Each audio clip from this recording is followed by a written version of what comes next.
Hello guys, welcome back to another video. This is the Football Connect. I'm your host Sam and we are back again with another one. And there's another episode of what the hell happened in week 24 of the Premier League. And I'm really excited over all the things that we're going to talk about. We had all the crazy results.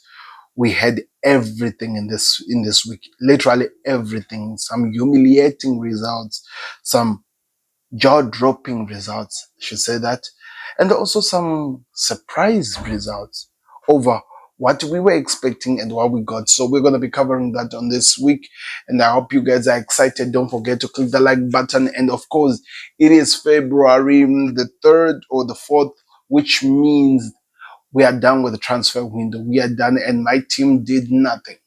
Hence why I was not covering so much of the transfers, but I'll talk about them in some of the teams as we go forward. But let's hear your thoughts. What did you think of this week, and which was your favorite match? Because there were some, jaw-dropping matches that happened in this week, and I'm really surprised to hear what, and I'll be really waiting to hear what you guys think of some of the games which actually happened in this week, because they will leave you surprised, to be honest. So, first of the game, imagine starting a week with a 7-0 thrashing of Brighton.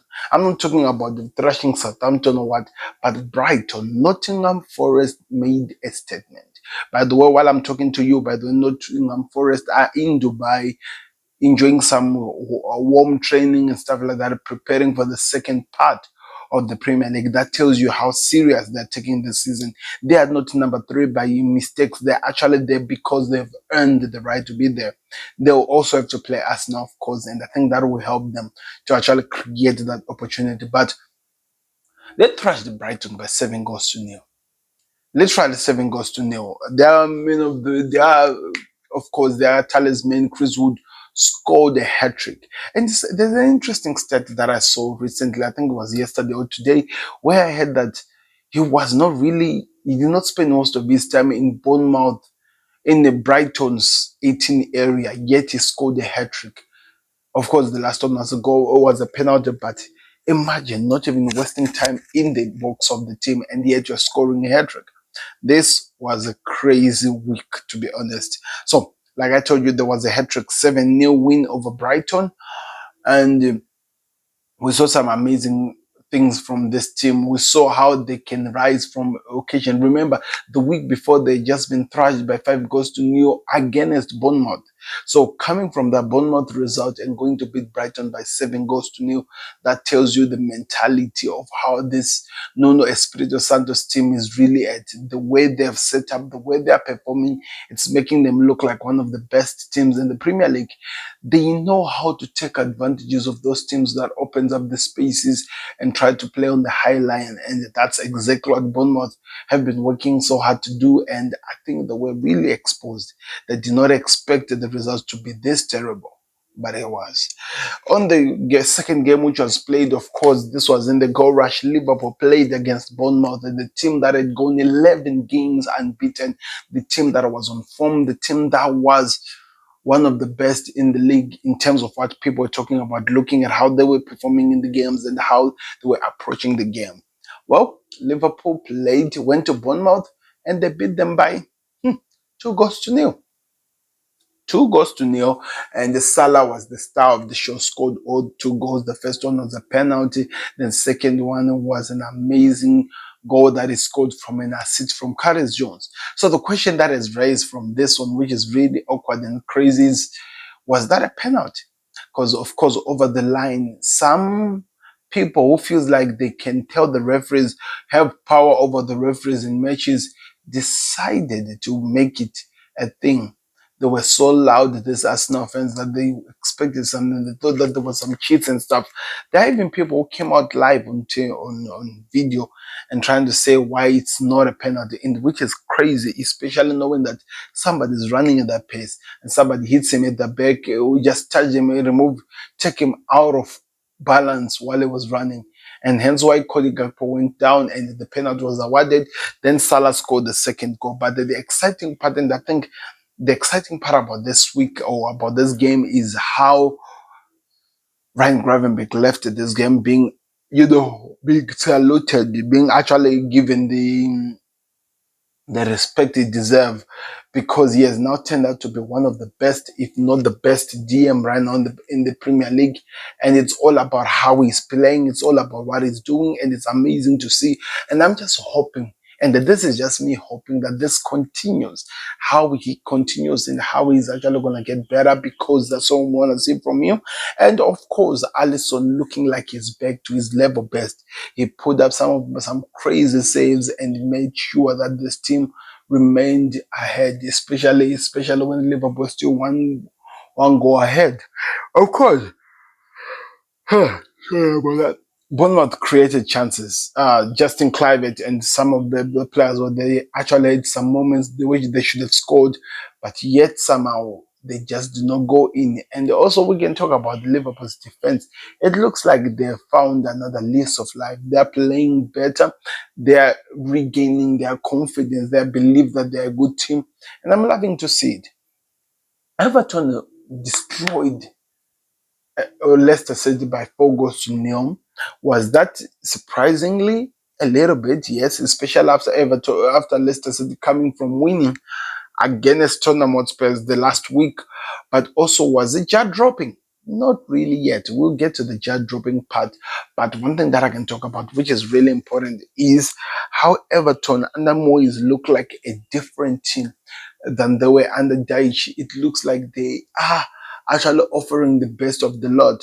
Dyche was good defensively, but with Moyes, he has actually managed to put a balance between defense and attack. And I think that is really important, because goals are actually starting to be scored now, and it is helping the team to actually be better as they continue putting pressure and as they try to do better. Of course, that's why we are actually seeing what we're seeing in the game, and how that's why maybe it's even a bit more exciting over how the games are going. But I'm really, really, really curious to see how Everton continues this run, especially that they're going to be playing Liverpool. They have to continue playing the way they're doing. They have to continue putting pressure and actually showing people that they have something special to prove. And it's amazing. I'm here for it, and I'm really going to enjoy watching it and whatever that is going to happen. Ipswich played against Southampton in a game that I thought Ipswich were going to take advantage of, especially they look like they're the closest team that could actually, if they get some run of games, go out of the relegation zone. They lost the game against Southampton by 2 goals to 0.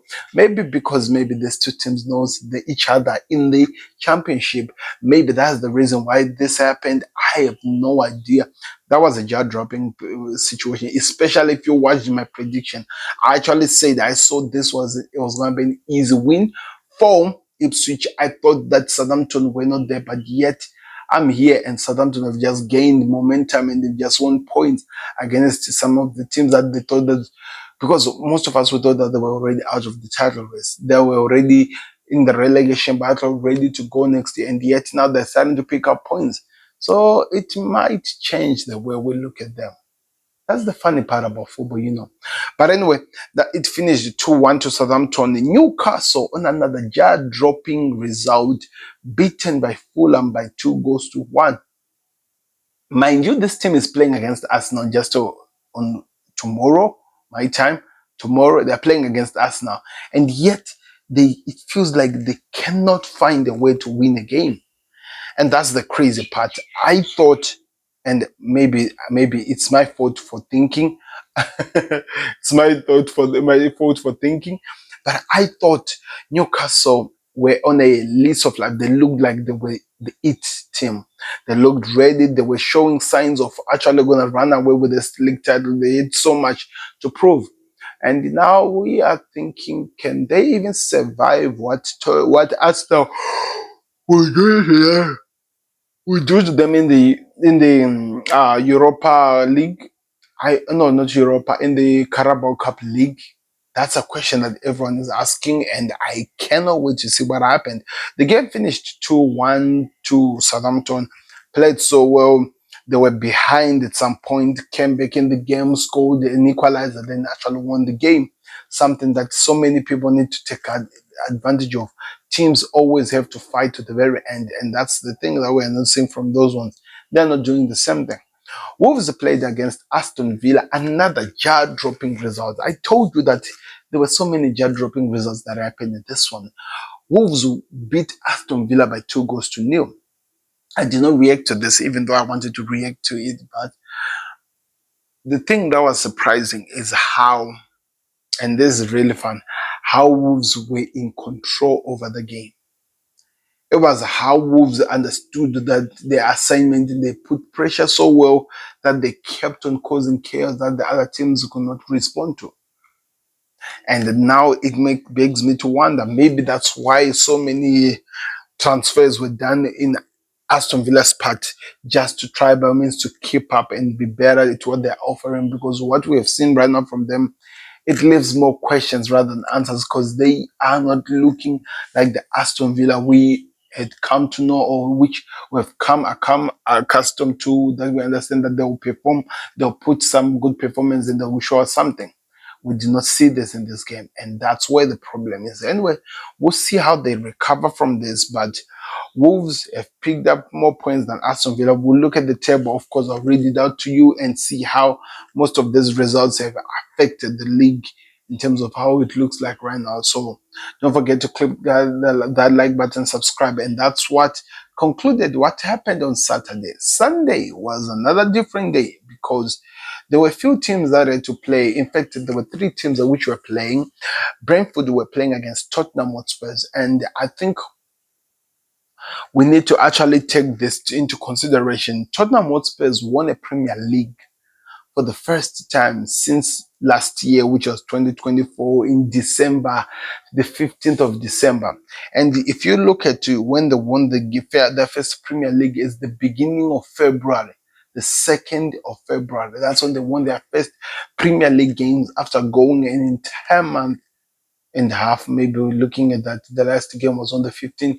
Their last win in the Premier League. They had gone in a month and a half without winning a goal, without winning a game. And you know what happens, it causes chaos. And the likes of teams that beat them, the likes of Leicester, the likes of teams that you'll never expect. Southampton got something from them. Ipswich got something from Tottenham Hotspurs.